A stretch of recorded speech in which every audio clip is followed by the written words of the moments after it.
제가 이 이야기를 꺼내기까지 정말 오랜 시간이 걸렸습니다. 어디서부터 시작해야 할지도 감이 잘 오지 않았습니다. 왜냐하면 아무리 드라마나 영화에서 본다 해도 실제로 사람이 이렇게까지 기만당할 수 있을까 싶을 정도의 배신을 제가 직접 경험했기 때문입니다.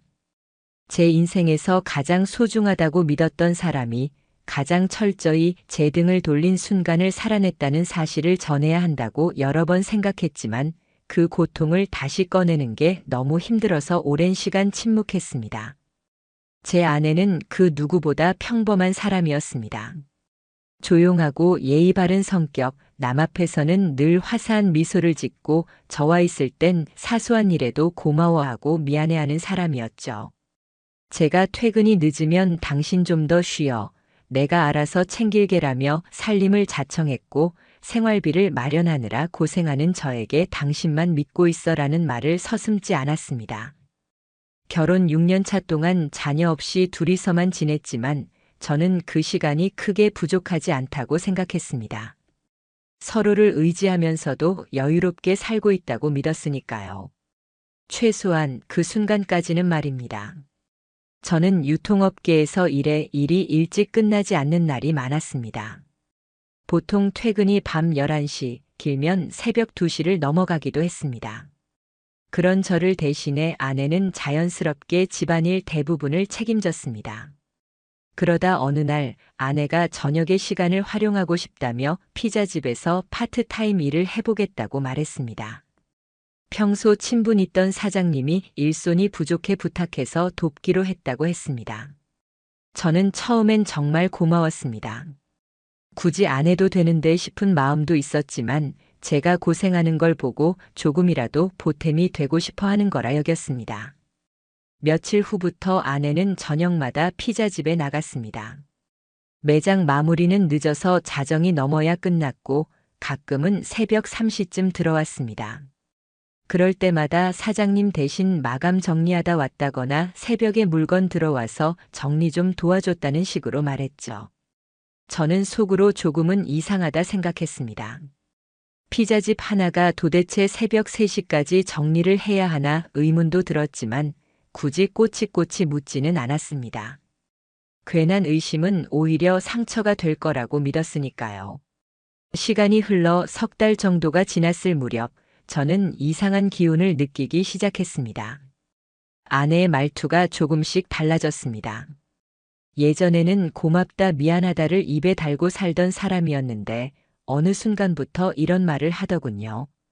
나 알바 뛰느라 너무 힘든데 당신은 집에만 있으니까 좋겠다. 오늘도 사장님 때문에 별별 일을 다 했다. 피곤해서 불평을 늘어놓는 거라 생각했지만 그 불평이 이어지다 보니 마음이 이상하게 불편해졌습니다.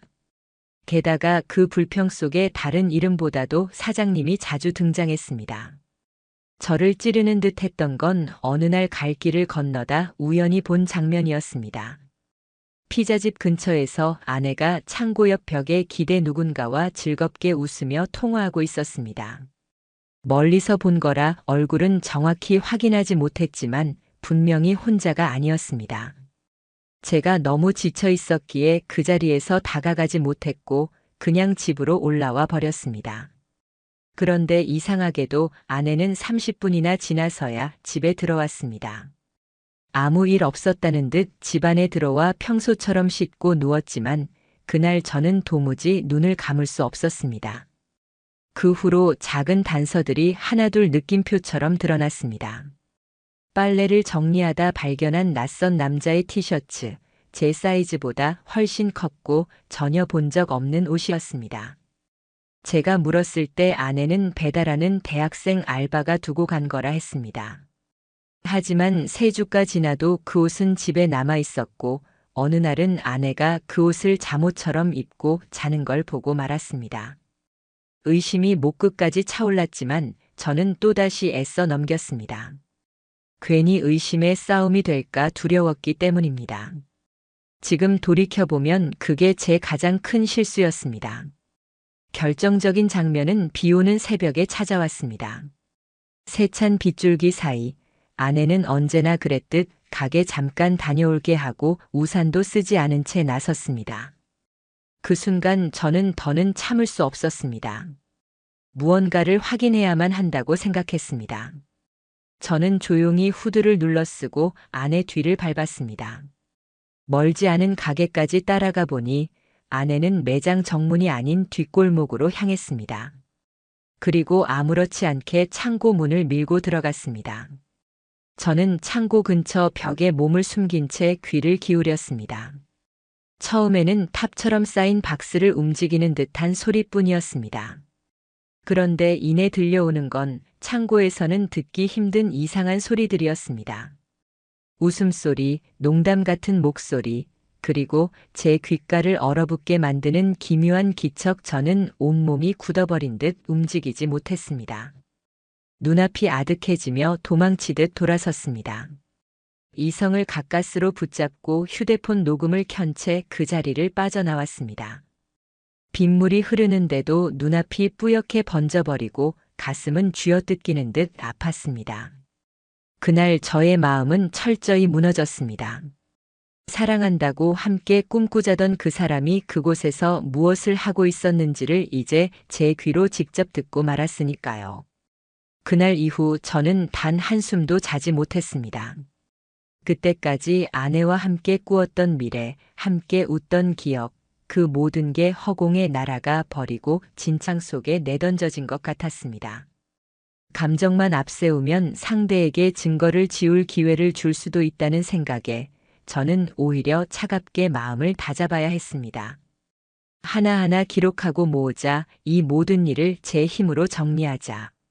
그렇게 결심했습니다. 저는 피자집 근처를 오가며 납품업체 직원, 청소 용역, 배달하는 청년까지 사람들을 수소문하기 시작했습니다. 그리고 그 과정에서 충격적인 사실 하나를 들었습니다. 피자집 사장은 그 석 달 중 2달을 해외에서 지냈다는 것이었습니다. 인근 편의점 사장이 직접 알려줬습니다. 사장 부부가 유럽으로 장기 여행을 떠나 가게는 거의 닫혀 있었다는 이야기였습니다. 그 말이 머리에 박히는 순간 온몸에서 힘이 빠져나갔습니다. 아내는 분명 매일 사장님과 마감을 했다라고 말했는데 정작 사장은 2달째 해외에 있었다는 겁니다. 그럼 가게 불 꺼진 뒷골목 창고에 들어가 있던 아내는 대체 누구와 함께 있었던 걸까요? 그날 이후로 제 머릿속에는 단 하나의 의문만이 남았습니다. 그럼 아내는 대체 누구와 함께 있었던 걸까? 피자집 사장이 해외에 있다는 건 주변인들 모두가 아는 사실이었습니다. 같은 건물에서 편의점을 하던 사장이 직접 제게 말해줬습니다. 아, 그 집 사장님이요? 지금 부부 동반으로 유럽 갔잖아요. 가게도 거의 불 꺼져 있던데요. 저는 그 이야기를 듣고 말문이 막혔습니다. 매일같이 사장님과 정리했다던 아내의 말이 단숨에 무너져버린 순간이었습니다. 사실 확인이 되자 그 거짓말 하나가 얼마나 무겁고 깊은 배신이었는지 뼈저리게 느껴졌습니다. 머릿속은 하얗게 비어 있었고 가슴은 쿵쾅거리며 터질 것만 같았습니다. 제가 남편이라는 이유만으로 믿어주었던 말들이 하나하나 무너져 내리며 그 자리에 오직 분노와 허망함만이 차올랐습니다. 차라리 처음부터 솔직히 말했더라면 이해한다는 말 정도는 했을지 모릅니다. 하지만 3개월 동안 눈을 똑바로 마주치며 매번 거짓말을 반복했다는 게 제 마음을 갈기갈기 찢어놓았습니다. 그래서 전 결심했습니다. 이젠 더는 망설이지 말자. 무슨 수를 쓰더라도 끝까지 모든 진실을 밝혀내자고. 저는 증거를 모아야 했습니다. 단순히 녹음 파일만으로는 부족할 거라 생각했습니다. 내가 잘못 들었나? 라고 상대가 주장하면 저 혼자 절규하는 꼴만 될 뿐이었죠. 저는 냉정해져야 한다고, 그리고 눈앞의 진실을 손에 쥐어야 한다고 스스로를 다그쳤습니다. 그날 바로 지역에서 활동하는 사설탐정 사무소를 찾았습니다. 전화를 걸어 대략적인 이야기를 꺼냈을 때 수화기 너머의 목소리가 차분히 물었습니다. 배우자의 외도 의심건 맞으시죠? 정확한 확인을 위해선 일정 기간 현장 추적이 필요합니다. 순간 제 손이 떨리더군요.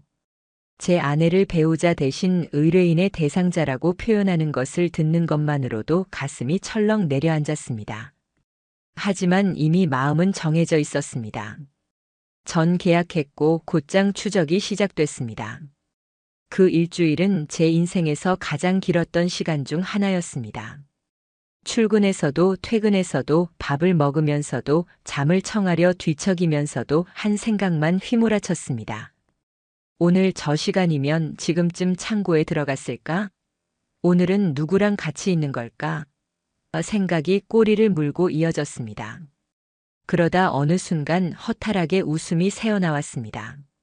내가 내 아내를 미행까지 시켜야 하는 존재로 여기게 될 줄이야.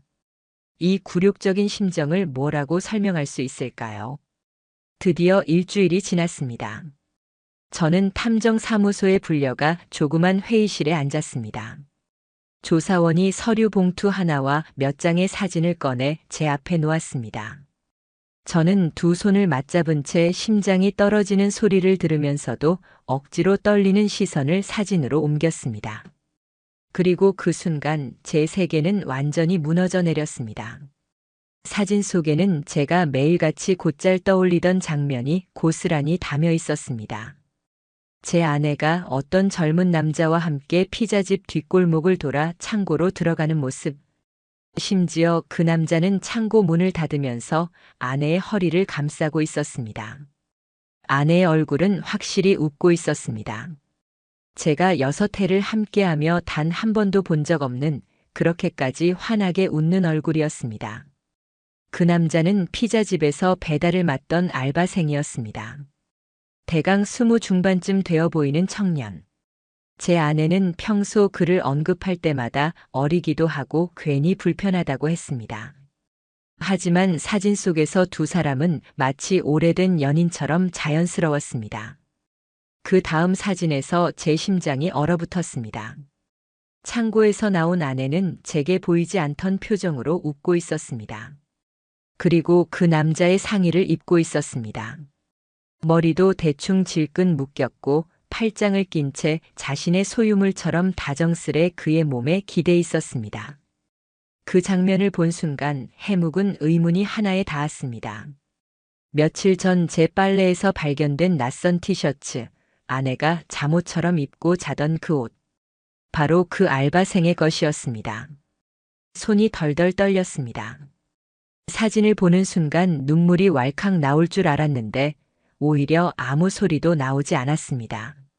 너무 충격을 받으면 오히려 감정이 얼어붙는다고 하던데 그게 어떤 뜻인지 절실히 알 수 있었습니다. 숨이 막혔습니다. 마주 앉은 조사원은 차분하게 설명했습니다. 의뢰인님, 대상자는 특정 알바생과 반복적으로 접촉했고 뒷골목 창고 출입이 최소 5회 이상 확인되었습니다. 그 말을 듣는 순간 저 자신이 소름 돋을 만큼 차가워졌습니다. 아내가 제게 거짓말하며 다녀온 시간, 그 시간 동안 저는 제 몸을 갈아 넣어 일하고 있었습니다. 생일날조차 아내는 가게에 갑자기 일이 생겼다며 나갔습니다. 그날도 창고에서 함께 있었더군요. 가짜는 거짓말 하나가 제 생일마저 조롱거리로 만들어버린 겁니다. 이쯤 되니 감정은 오히려 명료해졌습니다. 더는 끝을 미루지 말아야지. 저는 곧장 변호사 사무실을 찾아가 상담을 요청했습니다. 사진과 보고서를 보여주자 변호사는 잠시 눈살을 찌푸리다 단언했습니다. 이건 명백한 불륜 증거입니다.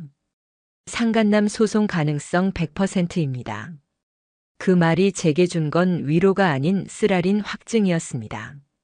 제 아내의 기만이 세상에서 가장 엄격한 곳에서도 부정할 수 없는 사실이라는 것. 하지만 또 다른 충격은 이 사건이 거기서 끝이 아니었다는 사실입니다. 보고서 속에는 추가 영상이 함께 포함되어 있었습니다. 저는 맥이 빠지며 영상을 틀었습니다. 창고 문이 열리더니 함께 웃으며 나오는 다른 남성이 확인됐습니다. 피자집 납품을 오는 직원이라 했습니다. 순간 전몸을 가눌 수 없을 정도로 무너졌습니다. 아내는 단 한 명이 아니라 두 명과도 연결돼 있었던 겁니다. 분명히 같이 웃고 손을 스치는 영상. 저는 더는 설마라는 말을 제 입에 올릴 수 없었습니다. 그날 밤 집에 홀로 앉아 있었습니다. 조용한 집은 벽마다 저를 비웃는 듯 했습니다. 아내가 속삭이던 목소리, 부엌에 걸린 두 개의 머그잔, 거실에 놓인 와인잔 한 쌍, 그 모든 게 다 제 눈엔 증거처럼 보였습니다. 침대 모서리의 흠집 하나조차 제 심장을 쿡쿡 찔렀습니다. 저는 불 꺼진 집안에서 가슴으로 숨을 몰아쉬며 겨우 버텼습니다. 다음 날 저는 아내를 바라보며 속으로 결심했습니다. 이제 이 싸움은 단순히 아내와 저의 싸움이 아니라 제 삶 전체와의 싸움이라는 걸요. 마음 같아서는 당장 따지고 쏟아붓고 싶었지만 저 자신에게 되뇌습니다. 증거를 더 모아라. 확실하게 끝까지. 그래야 마지막에 어떤 흔들림도 없이 모든 것을 끝낼 수 있다고 생각했습니다. 아내의 외도 상대가 한 명이 아니라 세 명이라는 사실을 알게 된 그 순간, 제 안에서 터져나온 감정은 단순한 배신감을 훨씬 넘는 것이었습니다. 저는 그 자리에서 숨조차 가쁘게 몰아쉬었고 마치 바닥 없는 구덩이에 떨어진 듯한 착각 속에서 눈앞이 번쩍거렸습니다. 인생이 송두리째 무너지며 심장 깊은 곳에서 무언가가 찢겨나가는 기분이었습니다. 첫 번째는 피자집 알바생, 두 번째는 납품업체 직원, 그리고 마지막은 아내의 SNS 속에 오빠라고 저장돼 있던 인물이었습니다. 믿고 싶지 않았습니다. 차라리 거짓이길, 단순한 오해이길 바랐습니다. 하지만 사진과 영상, 제보 하나하나는 현실이었고 현실은 제 인생을 잔인하게 짓밟고 있었습니다. 그날 이후 저는 정상적인 생활을 잃었습니다. 출근길에 오른 지하철 좌석에 앉아 있어도 눈앞 풍경이 희미하게 흔들려 집중이 되지 않았습니다. 회사에 앉아 키보드를 두드릴 때도 머릿속에선 계속 창고 문이 닫히던 장면, 팔짱을 끼고 웃던 장면, 남의 옷을 입고 나온 아내의 얼굴이 끝없이 재생됐습니다. 퇴근 후 집 문을 열면 손끝이 떨렸습니다. 그 집 자체가 저에겐 고통의 증거로 가득 차 보였기 때문입니다. 욕실, 주방, 침실 아내와 함께 웃었던 모든 공간이 더럽혀진 것만 같았습니다. 침대 매트리스에 난 작은 스크래치조차 저 자리가 다른 남자와 함께 했던 흔적일 수 있다는 끔찍한 상상으로 이어졌습니다. 냉장고에 붙어있는 메모지 한 장, 식탁에 놓였던 와인잔까지 제게는 다 고통이었습니다. 못 견디겠다는 말로는 부족했습니다. 그건 단순한 분노와 슬픔이 아니라 존재 자체가 바스라져가는 절망감이었습니다. 제가 6해 동안 붙잡아왔던 관계가 정말 허상이었던 걸까? 그 질문이 머리를 떠나지 않았습니다. 그런데 그 즈음 뜻밖의 전화를 한 통 받았습니다. 아내의 지인 중 한 명으로 저도 알고 있던 사람이었습니다. 예전부터 아내와 친했고 저에게도 가끔은 걱정 섞인 말을 전해주던 사람이었습니다. 떨리는 목소리로 그녀가 말했습니다. 이제 와서 말씀드리는 게 죄송하지만 더는 묵고할 수 없겠더라고요. 그녀가 들려준 이야기는 제 가슴을 다시 한번 쳐냈습니다. 아내가 불륜 상대 중 한 명, SNS에서 오빠라 부르던 그 남자와 함께 부부 동반 모임에 참석했다는 사실이었습니다. 저는 귀를 의심했습니다. 아내가 남편인 저 대신 다른 남자를 제자리에 앉힌 채 친구들에게 남편인 양 보여줬다는 겁니다. 그녀는 사진까지 보여줬습니다. 한 식당에서 아내와 그 남자는 마주 앉아 파스타를 먹고 있었고 아내의 손은 그의 팔짱에 자연스럽게 끼워져 있었습니다. 사진은 지독히도 현실적이었습니다. 그 순간 저는 숨이 막힐 정도로 구역질이 치밀어 올랐습니다. 내 자리를 다른 사람에게 앉혔던 거냐? 내 인생을 대체품으로 바꿀 수 있는 사람이었던 거냐? 그 친구는 아내에게 크게 실망하고 거리를 두었다고 말했습니다. 하지만 저에게는 차마 당시 사실을 알리지 못했다고 털어놓았습니다. 저는 그 자리에 앉아 이를 악물며 들었습니다. 울분은 목 끝까지 차올랐습니다. 저는 즉시 그 자료를 증거로 확보해 변호사에게 전달했습니다. 상간남 소송 대상자 목록에 SNS 오빠까지 추가됐습니다. 이제 3명 모두가 확실한 대상이 됐습니다. 하지만 진짜 무너져 내리게 만든 건 아내의 태도였습니다. 제 모든 걸 알아챘음에도 아내는 눈 하나 깜짝하지 않았습니다. 오히려 차갑게 말했습니다. 당신이 너무 바빠서 내가 너무 외로웠어. 그냥 위로받고 싶었던 것뿐이야. 저는 그 말을 듣는 순간 두 손이 부르르 떨렸습니다. 6년 동안 제가 삶을 바치듯 일했던 이유가 뭡니까? 아내에게 편하게 살기 바랐기 때문이었습니다. 카페 창업을 준비한다기에 모은 돈을 지원했고 아내가 사고 싶다는 가구며 비싼 케이크까지 제가 포기한 의식주를 바쳐가며 마련해줬습니다. 그런데 그 대답이 외로워서 위로받고 싶었다라니. 저에겐 그 말이 단순한 변명이 아니라 제 인생을 모욕하는 조롱처럼 들렸습니다. 차라리 울며 잘못했다고 했더라면 단 한순간이라도 제 마음은 흔들렸을지 모릅니다. 하지만 아내의 태도는 분명 선을 넘었습니다. 눈빛 속에서 죄책감은커녕 들킨 게 억울하다는 기운마저 읽혔습니다. 그때 저는 깨달았습니다. 내가 사랑한 건 사람이 아니라 사람이 쓴 가면이었다는 것을. 저는 결국 모든 걸 정리하기로 했습니다. 더는 같이 이 집에 있을 이유가 없었습니다. 저는 곧장 짐을 챙겼고 아내에게 이혼 의사를 분명하게 전했습니다. 이제 더는 같이 살 이유가 없어. 당신과는 끝이야. 아내의 눈빛은 당황했지만 그 당황은 왜 들킨 거냐에 가까웠습니다. 후회도 반성도 미안함도 없었습니다. 저는 그제야 확신했습니다. 이 관계를 단 한순간이라도 더 이어선 안 된다는 것을. 이혼 의사를 분명히 밝힌 이후 집안에는 참을 수 없는 정적이 감돌았습니다. 아내는 처음 며칠간은 아무 말도 없었습니다. 변명도 사과도 심지어 억울함을 토로하지도 않았습니다. 오히려 시간이 갈수록 태도가 더 단단해지더군요. 반성하는 기미는 전혀 없었습니다.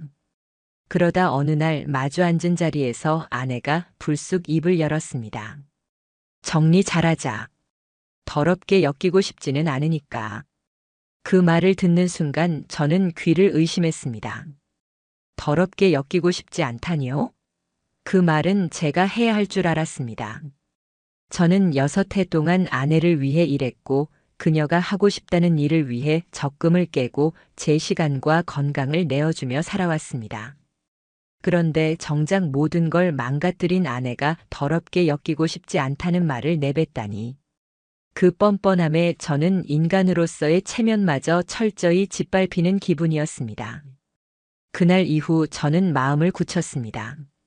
대화로는 절대 해결되지 않는 단계에 도달했음을 깨달았습니다.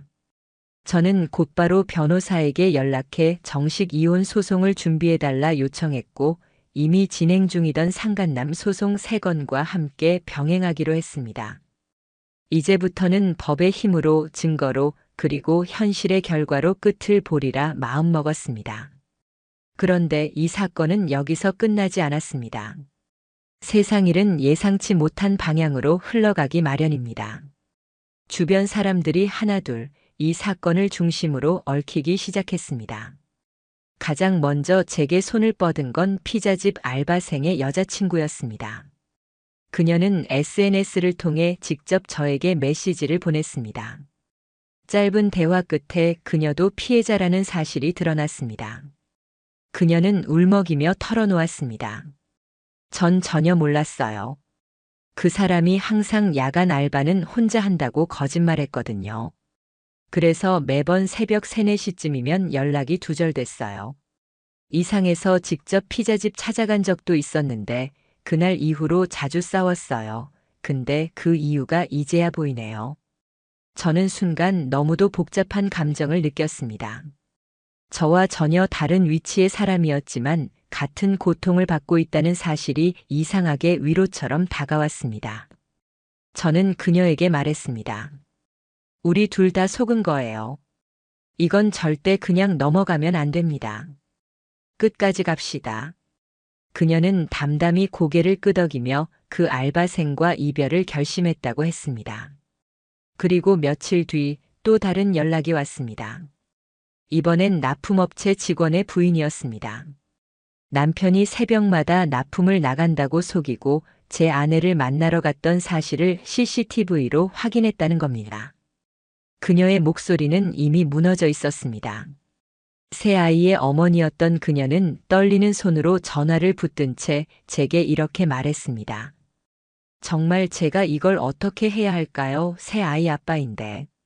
저는 듣는 것만으로도 가슴이 무너져 내렸습니다.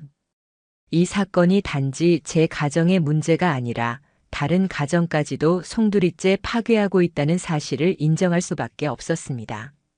셋째, 아내의 SNS에 오빠라 저장돼 있던 그 남자였습니다.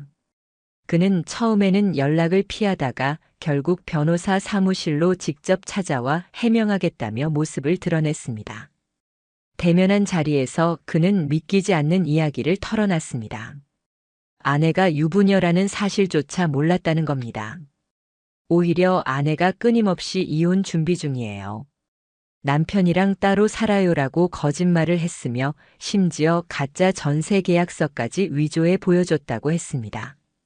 그 얘기를 듣는 순간 저는 몸서리쳤습니다. 제가 모르는 사이 아내는 더 깊게, 더 치밀하게 거짓말로 사람들을 속이고 있었습니다. 저는 그 자리에 앉아 길게 심호흡을 하며 마음을 붙잡았습니다. 아, 이건 단순한 외도가 아니다. 아내는 이미 진실과 거짓을 오가며 사람의 인생을 농락한 존재였다. 그날 밤 저는 홀로 앉아 생각했습니다. 이제 이 일은 단지 가정 문제로 끝내선 안 된다. 제 삶을 송두리째 짓밟은 것에 대해 반드시 법과 세상의 공정함으로 대가를 치르게 해야 한다. 저는 변호사에게 위자료 청구 금액을 상향하자고 요청했습니다. 3명의 상간남 모두에게 그리고 아내에게도 재산 분할 포기 조건과 정신적 손해배상 청구를 병행했습니다. 변호사는 증거와 정황을 꼼꼼히 검토하더니 고개를 끄덕였습니다. 이 정도면 법원에서도 강하게 판단할 겁니다. 그 후 저는 마지막 증거들을 하나하나 정리했습니다. 피자집 창고 앞 CCTV 영상, 녹음 파일, 메신저 캡처, 계좌 이체 내역, 그리고 아내의 일정표와 겹쳐 나타난 불륜 장소 기록들까지. 모든 조각이 맞물려 하나의 커다란 퍼즐이 완성되는 순간이었습니다. 그 퍼즐은 제게 지옥이었지만 동시에 증명서이기도 했습니다. 아내가 어떤 인생을 살아왔는지, 제가 얼마나 철저히 속아왔는지, 그리고 이제 법의 심판대 위로 올릴 수 있음을 보여주는 증명서. 이때 저는 깊은 깨달음을 얻었습니다. 진짜 지옥은 고통을 겪는 사람이 아니라 그 고통의 구조를 깨닫는 순간부터 시작된다는 사실입니다. 모든 증거를 정리하며 저는 절실히 깨달았습니다. 진짜 지옥은 배신 그 자체가 아니라 그 배신이 얼마나 오래, 얼마나 치밀하게 계획되어 있었는지를 깨닫는 순간부터 시작된다는 것이었습니다. 단순히 불륜이 드러난 것이 아니라 그 불륜이 제 삶을 하나하나 무너뜨리기 위해 오랜 시간 쌓아 올려진 사기극이었다는 사실을 알게 되자 미칠 듯이 숨이 막혔습니다. 아내는 집요했습니다. 단지 순간의 외로움이 아니라 저를 철저히 속이기 위해 주변까지 세팅해 두었던 겁니다.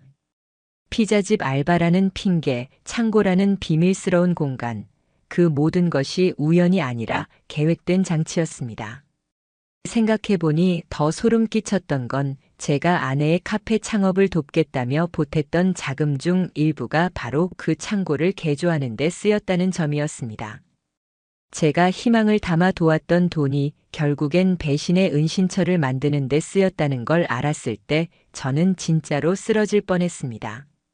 이혼 소송이 본격적으로 시작되자 아내 쪽도 변호사를 선임해 맞대응에 나섰습니다. 하지만 이미 판은 기울어 있었습니다. 모든 증거는 제가 가지고 있었고 아내가 그동안 숨겨온 신용카드 내역과 통장 이체, 숙박 기록까지 확보된 상태였습니다. 흔들릴 수 있는 여지가 없었습니다. 그제야 아내는 조금씩 흔들리며 이렇게 말하기 시작했습니다.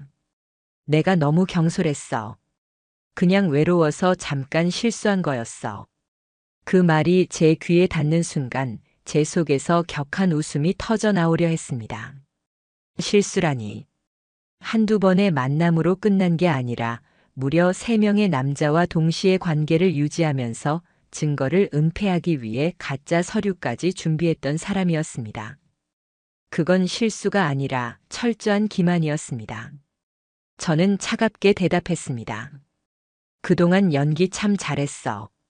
그리고 상간남 소송이 하나둘 진행되며 각자 처절한 현실과 마주하게 되었습니다. 첫 번째 피자집 알바생은 가장 먼저 고꾸라졌습니다. 제가 건 위자료 소송은 그의 학업과 아르바이트 생활을 동시에 흔들어 놓았습니다. 결국 그는 알바 자리에서 잘렸고 다니던 학교에도 외부 징계 사실이 알려지며 정학 처분을 받았습니다. 재판장에서 그가 떨며 말하던 변명이 아직도 귀에 맴돕니다. 그냥 누나가 너무 외로워 보여서 장난처럼 시작했는데 이렇게 될 줄은 몰랐어요. 저는 그 순간 치를 떨며 속으로 되뇌었습니다. 장난. 그 장난 때문에 제 삶이 산산조각 난 겁니다. 아이 같던 그가 무슨 의도로 시작했든 결과는 집 하나, 가정 하나를 파괴한 것이었습니다. 저는 재판장을 나오며 다시는 그 단어, 장난, 쉽게 흘려듣지 않겠다고 다짐했습니다. 두 번째, 납품업체 직원은 더욱 비참한 몰락을 겪었습니다.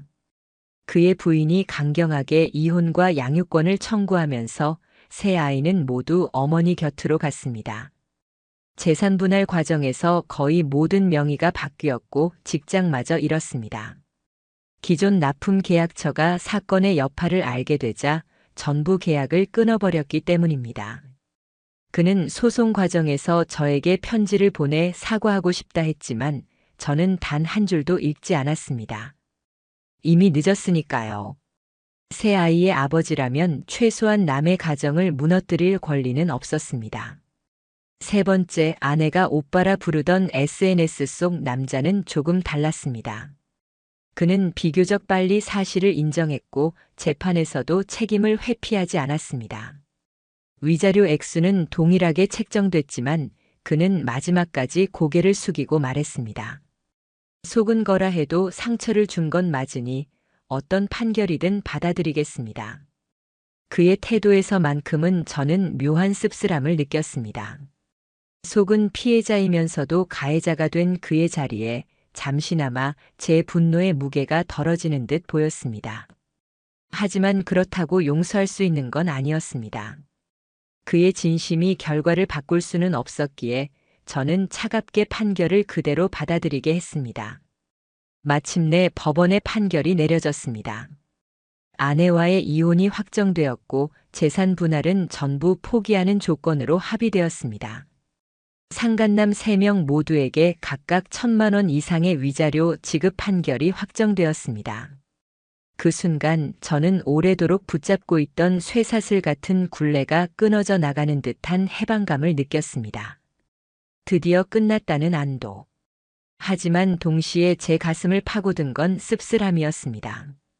이미 잃어버린 시간, 무너진 기억, 깨져버린 신뢰는 다시는 돌아오지 않았기 때문입니다.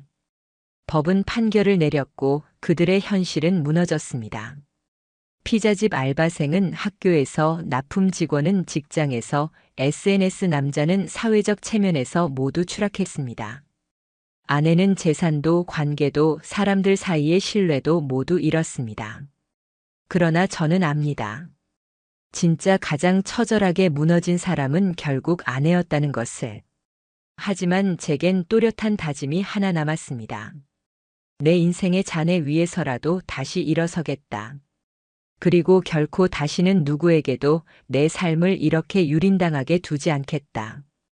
이제야 비로소 싸움의 막이 내렸습니다. 그러나 제 인생은 아직 가지런히 정리되지 못했습니다. 버려진 감정, 영영 지울 수 없는 상처는 제 안에 남아 앞으로도 오래도록 흔적을 남길 것입니다. 하지만 저는 압니다. 오늘의 이 상처가 내일을 살아갈 가장 큰 무기가 된다는 사실을. 모든 법적 절차가 끝났습니다.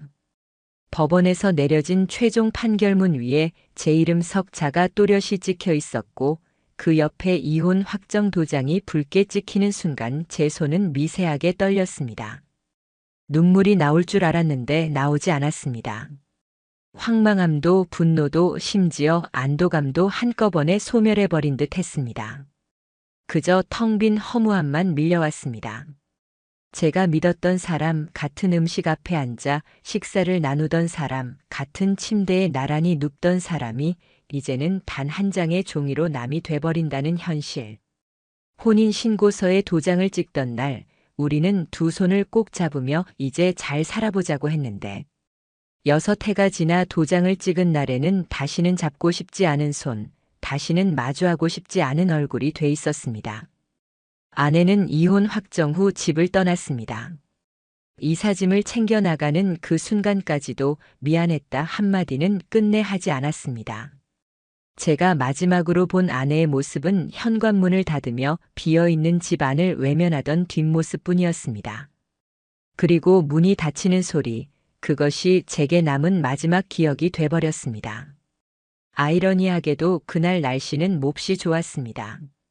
따사로운 햇살, 시원한 바람. 세상은 그토록 평화로워 보였는데 제 내면은 얼어붙은 냉기 같은 절망뿐이었습니다.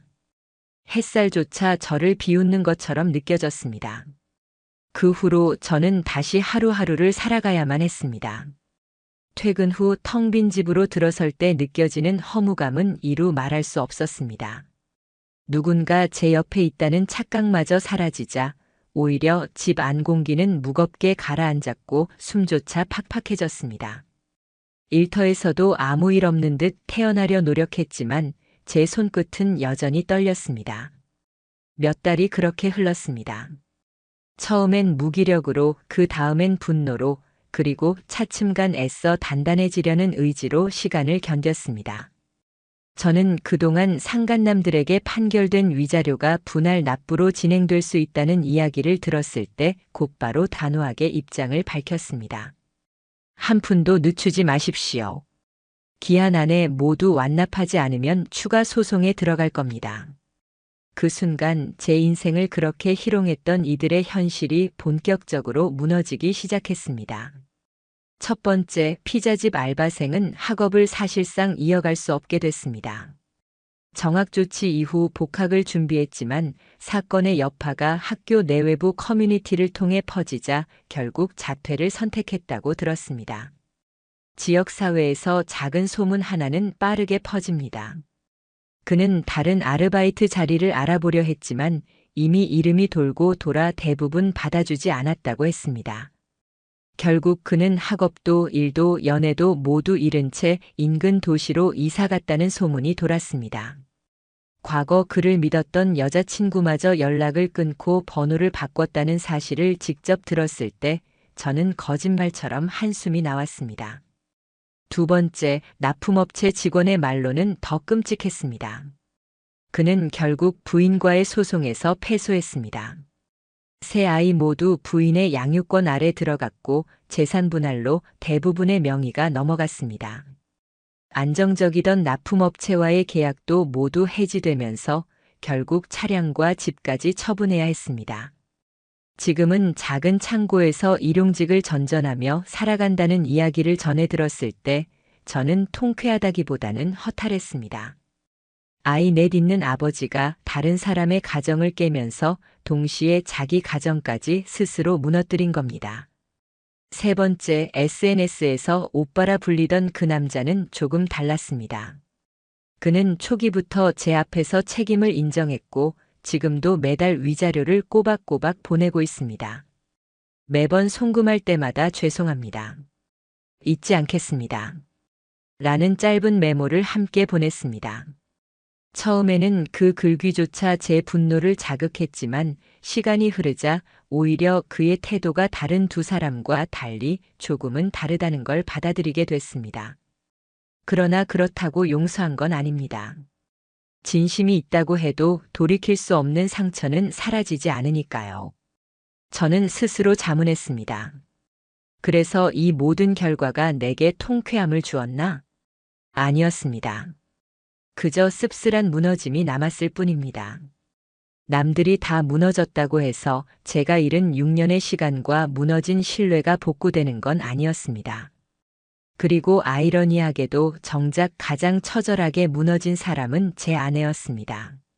상간남들에게 위자료 판결이 내려졌고 그녀 자신 또한 재산 분할을 포기하며 모든 걸 잃었지만 무엇보다 큰 건 사회적 관계였습니다. 아는 지인들은 그녀를 멀리했고 친정에서도 등을 돌렸습니다. 사람들 사이에 퍼진 건 단순한 불륜녀의 낙인이 아니라 여러 명과 동시에 관계를 맺고 거짓말을 퍼뜨린 위험한 사람이라는 평판이었습니다. 그 이후 저는 결심했습니다. 이 상처는 제게도 남았지만 동시에 제 인생의 기억으로서 영원히 새겨둘 것이라고.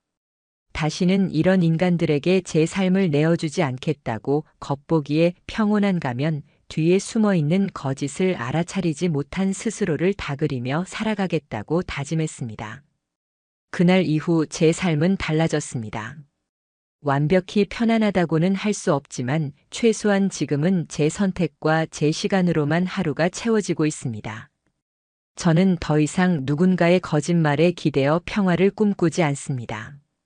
그보다 차라리 고독하게 혼자 서 있는 게 100번은 낫다는 걸 저는 이번 일을 통해 뼈저리게 알게 되었습니다. 모든 게 끝났다고 생각한 지 거의 1년쯤 지난 어느 날이었습니다.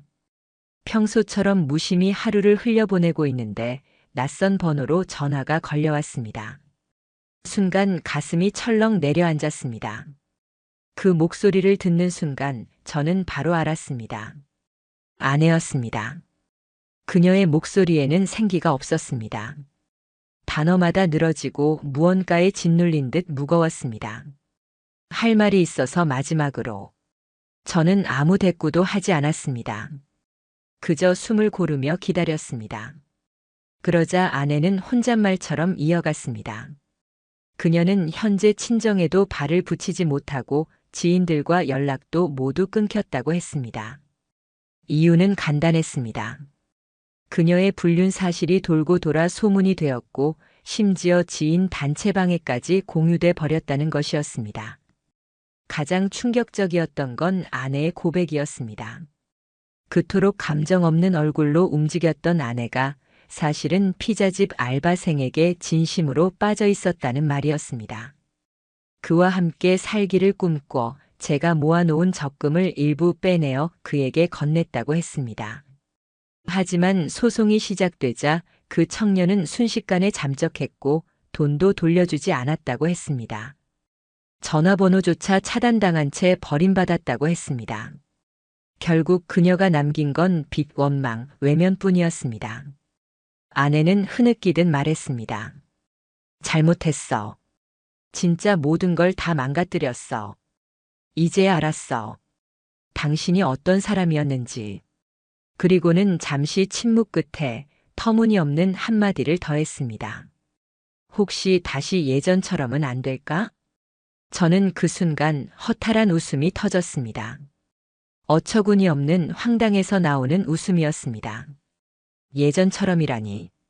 모든 것을 다 짓밟아 놓고 제 인생을 산산조각 내놓고 이제 와서 다시 과거로 돌아가자니. 저는 차갑게 대답했습니다. 당신은 이미 나한테 죽은 사람이야. 지금 이 순간부터 당신이 어떤 모습으로 살든 나랑은 아무 상관없는 남이야. 그리고 전화를 끊었습니다. 그날 이후 저는 새로운 삶을 준비하기 시작했습니다. 이사를 했고 직장도 정리해 새로운 도시로 거처를 옮겼습니다. 모든 걸 바꾸진 못했지만 최소한 제 일상에는 낯선 자유가 찾아왔습니다. 혼자 사는 게 불안하지 않냐고들 묻습니다. 하지만 저는 단호히 말할 수 있습니다. 아니요. 차라리 거짓으로 만들어진 평화 속에 사는 것보다는 지금 이 조용한 현실이 100배는 낫습니다. 물론 상처는 쉽게 아물지 않습니다. 새벽마다 문득 폐허 같은 기억들이 파도처럼 밀려옵니다. 가끔은 창고 앞에서 들려오던 웃음소리가 귓가에 맴돌고 그날 비 내리던 새벽의 냄새가 코끝을 스칩니다. 아직도 그 기억은 저를 괴롭히지만 저는 압니다. 상처는 사라지지 않더라도 그것이 제 다짐의 흔적이 된다는 것을. 저는 이제 다짐합니다.